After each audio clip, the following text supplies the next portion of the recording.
जय माता दी, जय श्री कृष्ण, जय श्री राम। तो आज आपका हमारे YouTube चैनल में फिर से स्वागत है। तो आज हम हैं माँ शारदा देवी की यात्रा में। तो मैहर मध्य प्रदेश के सतना जिले में स्थित है। यह देश के 108 सिद्धपीठ में से एक है। इस स्थान पर माता सती का हार गिरा था। इसलिए इस मंदिर का नाम मैहर शारदा देवी है। शारदा देवी की मंदिर त्रिकूट पर्वत के 600 फीट की ऊंचाई पर स्थित है। यहाँ लाखों भक्त दर्शन के लिए आते हैं। माता के दर्शन के लोग काफ़ी भीड़ एकत्रित रहती है। तो आज हम आपको इस मंदिर माँ शारदा देवी के मंदिर की एक रहस्य की कथा का पूरा वर्णन करते हैं। तो यहाँ तो माता दर्शन के लिए जब आपको माता के दर्शन करने हैं तो आपको या तो 106 सीढ़ी 1106 सीढ़ी या ट्राली में से भी जा सकते हैं। तो माँ शारदा देवी मैहर की स्थापना बहुत सी पुरानी कथा में है। जैसे आला उदल, पृथ्वीराज आसो, परमाल आसो, भविष्य पुराण जैसे ग्रंथों में शारदा देवी मंदिर की विवेचना हुई है। तो ये बात 8वीं सदी की है कि लोगों का मतलब पुराने लोगों का कहना है कि जब शारदा देवी की 8वीं सदी में की स्थापना में जब माँ शारदा देवी की मंदिर की स्थापना आदि शंकराचार्य ने की थी 8वीं सदी में। तो इस 8वीं सदी की कथा 8वीं सदी के बाद जो इसकी कथा है वो मैं आपको बताता हूँ। तो 12वीं सदी के महोबा में परमाल देव के नाम से एक राजा थे, जो एक दिन जंगल के गुजरते समय उन्होंने दो व्यक्ति को आपस में युद्ध करते हुए देखा। तो उन दोनों की पहलवानी को देखकर राजा उन पर बहुत प्रसन्न हुए। तो प्रसन्न होने के बाद उन दोनों को राजा अपने महल ले आए, जिनका नाम जसराज और वत्सराज था। वो तो जसराज ऐसे तैयार जाने के लिए तैयार नहीं थे राज्य, क्योंकि उनके बाल बच्चों का भी पालन पोषण होना था, वो भी बहुत चिंता का विषय था। तो उसकी जगह परमाल देव ने उनकी पत्नी देवकी को और उनके बच्चे आला उदल को अपना हार और कुछ स्वर्ण मुद्राएं भेंट में दी, जिससे उनका पालन पोषण काफ़ी अच्छी तरीके से हो सके। उसके बाद परमाल देव ने जो राजा महोबा के थे वो उनको लेकर अपने राज्य ले आए, और उनके काफ़ी मतलब जसराज बच्छराज थे जो आला उदन के पिताजी थे।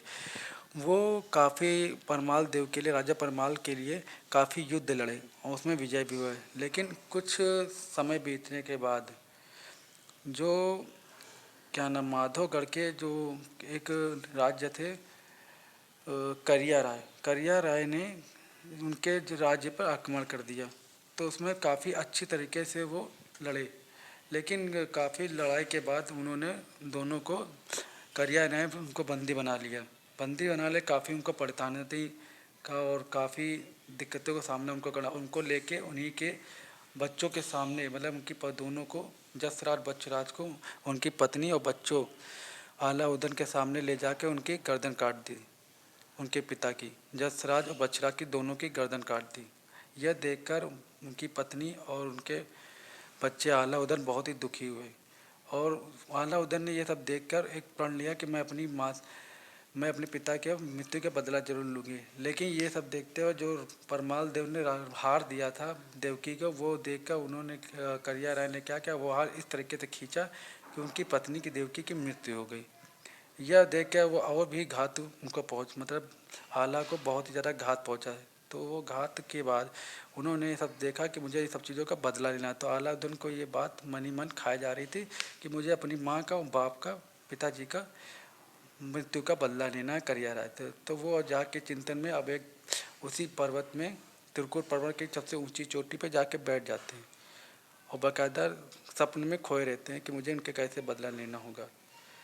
तो ये सब सोच के वो सोचते सोचते एक दिन उन्होंने कई साल मतलब कई वर्ष बीत गए और उनको इस चीज़ का मृत्यु का बदला लेने को सूझ नहीं आया। तो एक दिन इस बात को सोचते सोचते सपने में अपनी माता के सपने में खो गए कि उन्होंने देखा कि अब उनकी माता ने करिया राय की गर्दन काट के अपना हार वापस लेके उसी पर्वत में समा के जहाँ पे वो बैठा हुआ था आला उदन। तो आला उदन की जो कथा है वो मैं पूरी तरीके से यहीं से शुरू होती है। तो उन्होंने क्या किया, उन्होंने ये उनका दिव्य स्वरूप देख अपनी माता का ये दिव्य स्वरूप देखकर उन्होंने सेम उसी तरीके से उनकी युद्ध करने की योजना सोची और उन्होंने युद्ध की जो प्रेरणा है वहीं से शुरू कर दी और युद्ध के लिए उन्होंने सेना इकट्ठा कर शुरू कर दी।